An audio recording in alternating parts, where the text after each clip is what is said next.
Hello YouTube! Welcome back to the Sunday vlogs. We're going back to those. Vlogging Co was fun. I had a great 8 days of making videos. I'm also planning on doing it again next year. But today we are going to reflect on 2017 and think about everything that we have done this year. While I was at Peterborough Players this summer, I rediscovered this notebook that I had. Started to try and do bullet journaling, and I wasn't very good at it because I'm not very visually artistic, and it was harder than I thought it would be to like keep track of everything and remember all of it. But then there was one page I wrote down 2017, a year in review, a cool thing I did every month. So I thought I would share that with you guys. January, the start of my last semester of school ever.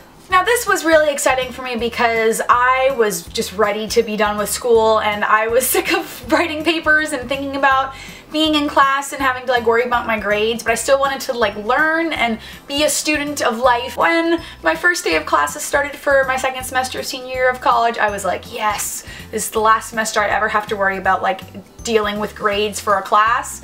And then unless I go to grad school, I'll never have to think about it again. February, singing with the Utah Symphony. Now this was all kind of a whirlwind thing that happened because I was never expecting to sing with the symphony until I was like maybe 50, had a long career, and like was doing my concert tours. But this happened at 21, and I was very surprised and very excited and very delighted that it did happen when I was so young. This all kind of happened very quickly because the weekend before all of the stuff happened with Singing with Symphony, I had not been at school because I was auditioning for the Muni. So I had missed a couple days of classes and did my audition. Obviously didn't get cast there, and like spent my weekend in St. Louis, and it was great fun, but then came back and was already knowing I was going to be having this masterclass and workshop with Clea Blackhurst. But we didn't really know until like the day of, or like maybe the day before, that there was something coming up with Singing with the Symphony, and then that we were pretty much auditioning for them when we did this masterclass and workshop. Me and my friend Wilson, we learned the song in like 2 days and then sang it with the symphony, and honestly I still can't believe it happened, and it's been almost a year since it happened. It just made my life and made me feel so much more confident as a singer. I'm just so thankful for that experience. So thank you Clea and Scott Coulter and John Boswell and everybody else. March, making Alexis Moon's film. So my friend and former housemate Alexis Moon, she was doing her student capstone film for her film major at the University of Utah, and she'd asked me if I wanted to be a part of it, and I was like, yeah, sure, this is great, and I was the lead female in it. It was just a fun weekend of making this film. We had so much fun doing it, and I got to do a student film again, which I hadn't done in a while, which I really love doing, and I really want to do more of film stuff because it's so much fun. April, Cats. Now I still can't believe that me and my musical theater class spent the entirety of our senior year working on the musical Cats, because if you know the show, it's quite an interesting one. There's kind of a story.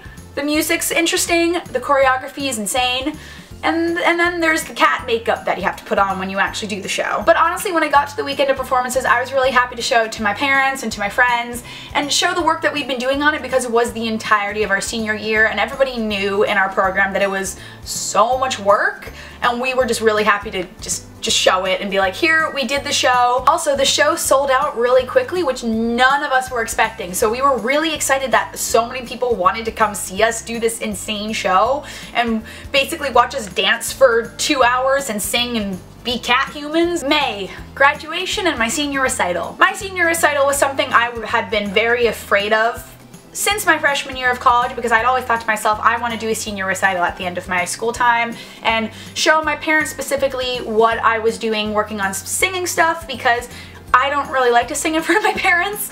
So it was really nice to be like, I'm forcing myself to have a recital, but also I'm wanting to do this because I really want to show my progress. And it turned out great. I had a lot of fun with it, and I was really proud that I was able to put together my recital. And then graduation happened, and I still can't believe that I graduated from college and have a degree.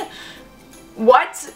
Like, I don't even know. June, the start of my Peterborough Players contract. I was so excited to start my work at Peterborough Players because it was my first summer stock experience. I was just excited to be working on theater without having to worry about going to school at the same time, and it made that experience so much better. I got to meet an amazing group of people as well in the second company and at the Peterborough Players. July, more time at Peterborough Players with summer stock work and cabarets. Now July is where all of the work really started to hit at Peterborough Players, where we were working so much and had done a couple changeovers already, and we're really getting into the cabarets, staying up till midnight building sets and then going back the next morning to do it all over again for another day, and then take a show and then be in the show or be doing our kids show at the same time. And at that point too, I was waiting to to do producers, and I was so excited about the producers that I was like, I just can't wait to do it. August, the producers. I'd never done a show like the producers before, and it was just so much fun. In August we got to perform the show, so we'd rehearsed it for 10 days and then teched it in 2.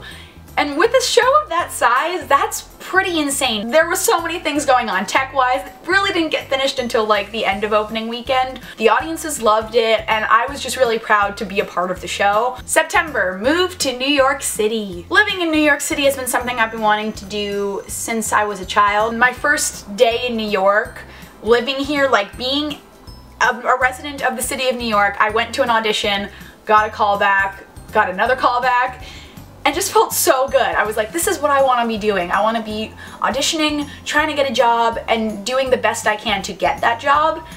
And it felt so good being here after like all of the years of wanting to move to New York and then actually getting to do it. October, working at Dirt Candy and auditioning. I've spent most of my first few months here in New York auditioning, and it's been frustrating but also invigorating because it's making me build up a thicker skin, but now I feel like I'm way more prepared for when audition season really hits in January through March. And then also working at Dirt Candy, I worked at Cafe Zupa's while I was at school, but it was very different than like an actual restaurant job, and I learned that very quickly with my work at Dirt Candy because within the first few weeks of me being there, I was assigned to working as an expediter for a couple weeks while the usual expediter went on vacation, which I was not expecting to do, and that job is stressful as hell. November, Cranky Cabaret. The Cranky Cabaret was such a fun experience. I was so happy that I got the opportunity to do it because it was just another thing about getting more confident with singing. It'd also been a while since I'd sang in front of people since the cabarets at Peterborough, so it was really nice to work on some brand new songs, sing songs I'd never sang in front of people before, and perform it confidently. December, working at Lush. Now in me saying this next part, I am not at all sponsored by Lush. I just absolutely love their products. I think they are amazing. They're like one of my favorite companies in the entire world. One of the first things I decided when I came to New York, I was like, you know what, I want to work at Lush at some point because I love the products. Also, there's a discount, which is really nice,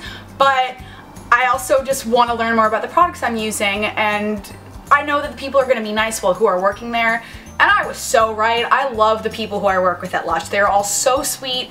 They genuinely care about the people who come into the store, making sure they get the best products, and they also care about all the employees. On Black Friday, I had absolutely no voice, and I was like, I'm sorry, I can still work, but can I do something else where I'm not talking to customers? And they said, totally fine. Like, we'll find a spot for you, and they found a perfect place for me to work making samples.